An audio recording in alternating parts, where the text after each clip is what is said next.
It is December again, and the frost has made lace of the windows in this old cottage much as it did when I was but a boy.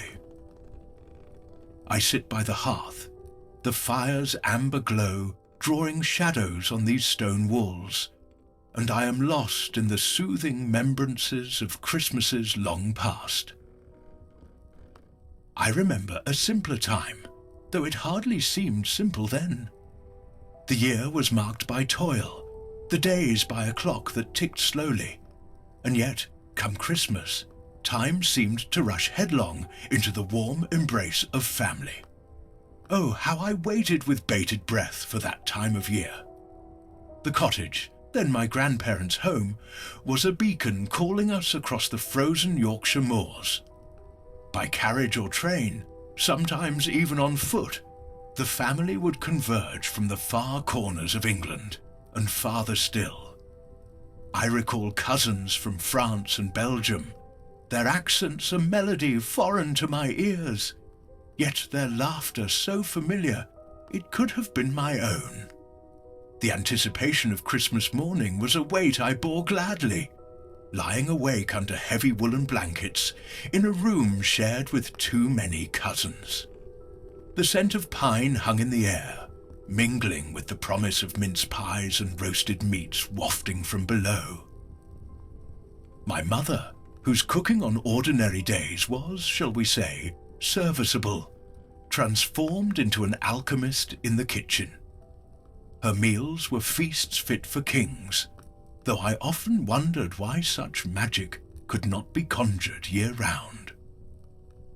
As children, our world was one of wrappings and ribbons, of small gifts made grand by the ceremony of their presentation. A wooden top, a knitted scarf, such treasures they were. The adults, of course, had their quarrels, muttered behind closed doors or over glasses of sherry. The sharp words of grown-up disputes held little meaning for me then. By night's end, the warmth of shared songs and stories melted even the bitterest of grievances. We were family, bound by more than blood.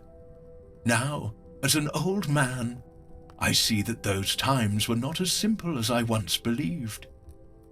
When I was a father, struggling to give my children a Christmas they would remember fondly, the world had already grown harder, faster. The gifts they desired, complex technological wonders, were far removed from the simple joys of my youth. They wanted things I could barely understand, but whose price tags I knew all too well. I tried my best, though. I saw in their bright eyes the reflection of my own childhood wonder. Yet the gatherings were no longer the same.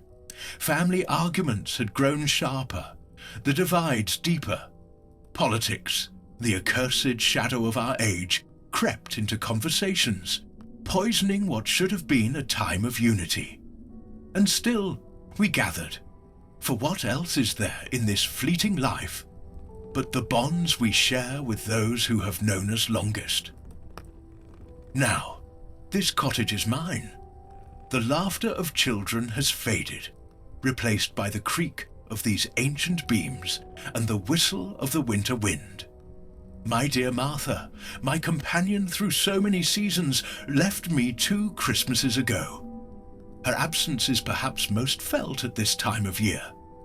Yet, even in this silence, there stirs within me a spark of that old anticipation, such as I remember from when I was but a boy. My children will come, not all of them, but enough to fill this house once more with life.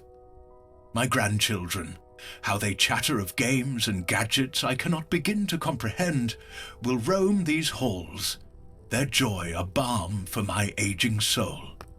My niece, bless her, has taught me to connect to the world through strange devices. She and her family will join us this year, their faces framed by a screen, their voices no less dear for their distance.